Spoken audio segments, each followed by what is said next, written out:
Bienvenidos a nuestro canal, un espacio donde exploraremos los eventos más importantes de la Biblia.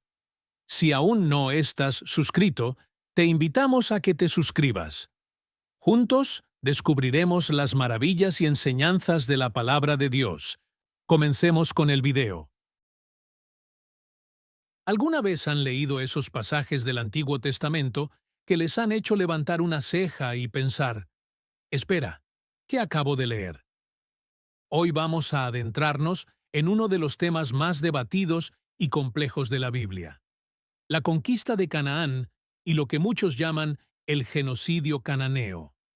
Acompáñenme en este viaje para desentrañar un misterio que ha desconcertado a creyentes y escépticos durante siglos.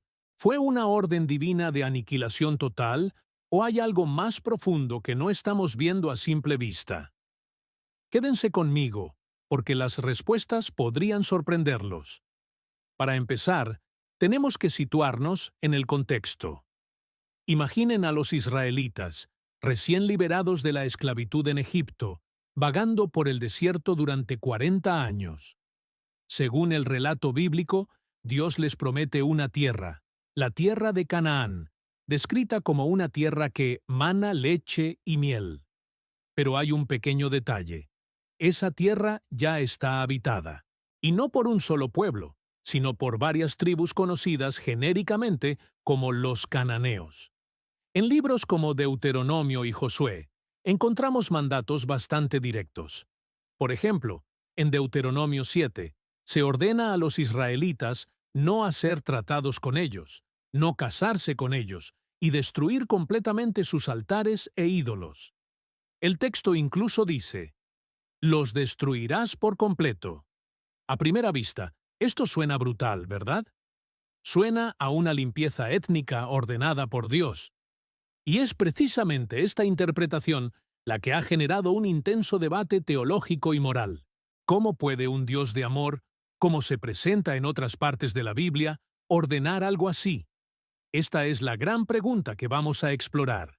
Ahora, profundicemos en quiénes eran estos cananeos. No eran un pueblo primitivo. La arqueología nos ha mostrado que Canaán era una región con ciudades-estado avanzadas, con su propia cultura, religión y comercio. Eran politeístas, y su panteón incluía dioses como El, Baal y diosas como Astarté y Anat.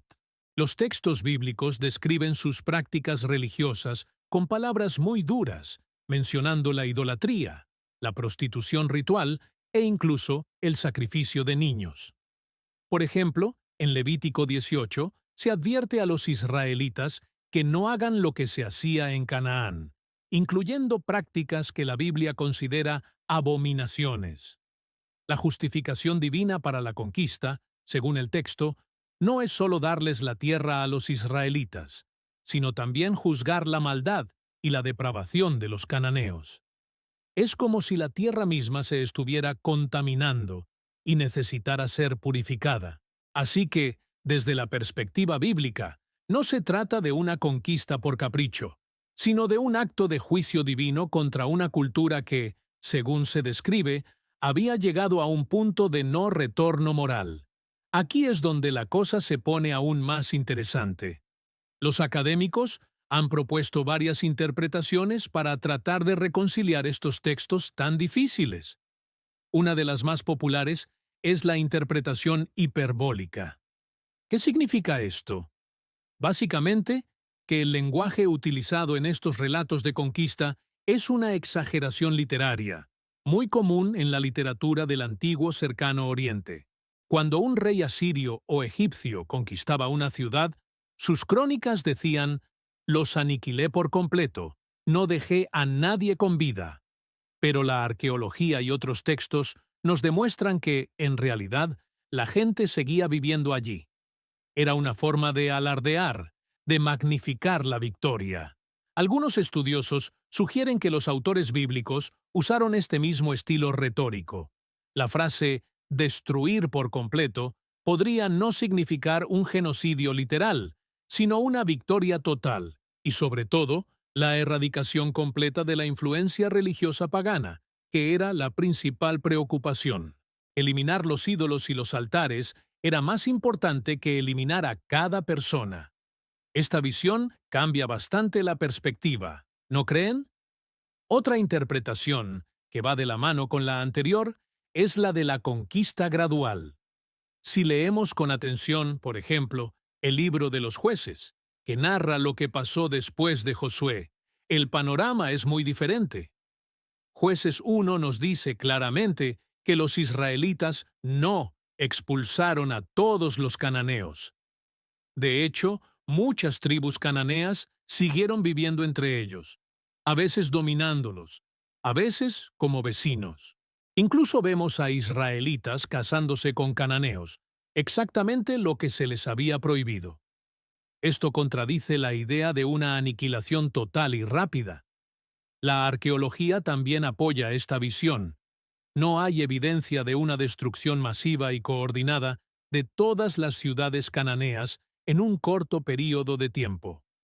Más bien, parece que la infiltración y el asentamiento de los israelitas fue un proceso mucho más largo, complejo y a menudo pacífico, con conflictos esporádicos. Así que el relato de Josué podría ser una versión idealizada y teológica de la conquista, mientras que Jueces nos ofrece una imagen más realista y desordenada de lo que realmente sucedió en el terreno.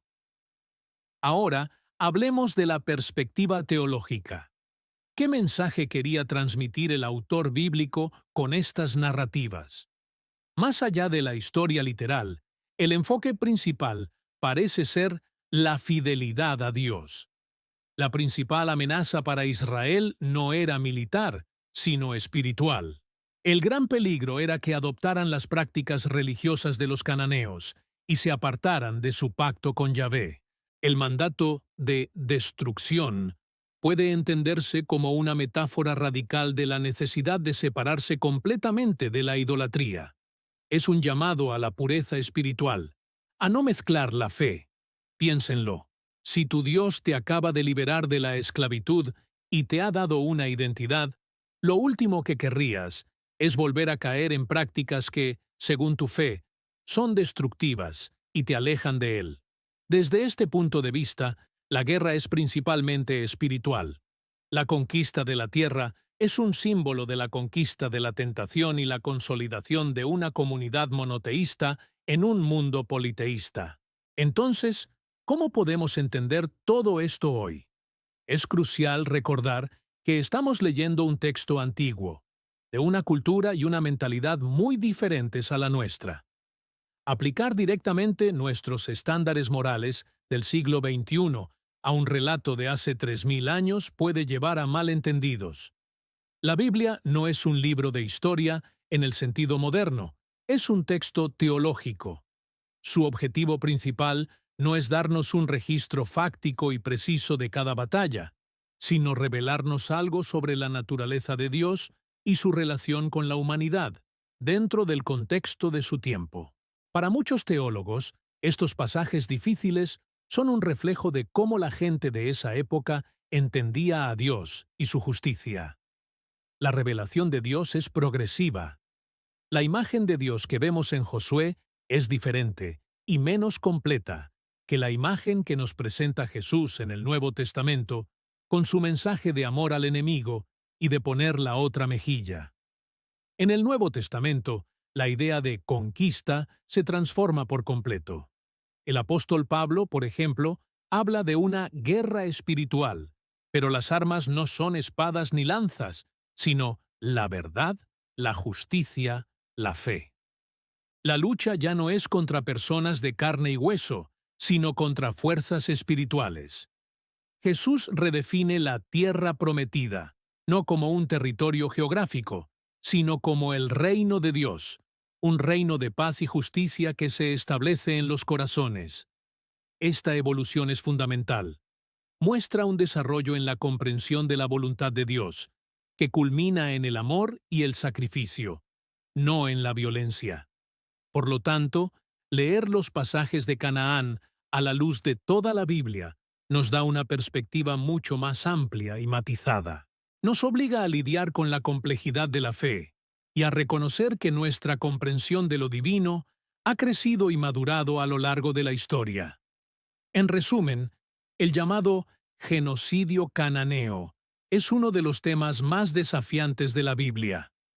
Pero al analizarlo más de cerca, vemos que hay múltiples capas de significado.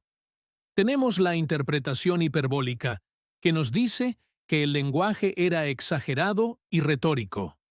Tenemos la evidencia arqueológica y bíblica de una conquista gradual y no total. Y tenemos la perspectiva teológica, que enfoca la narrativa como una advertencia radical contra la idolatría y una metáfora de la guerra espiritual.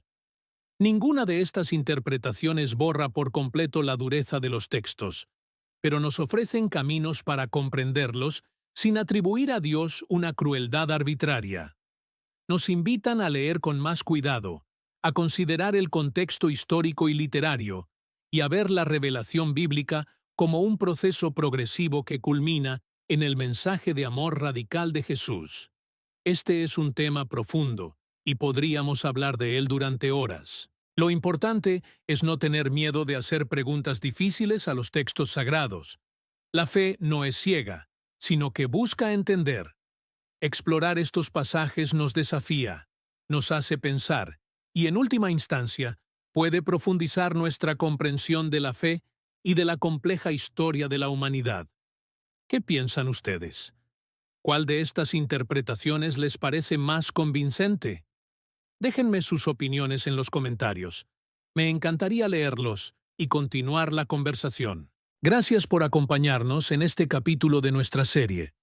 Si te gustó este contenido, no olvides suscribirte, activar la campanita y compartirlo. Nos vemos en el próximo video.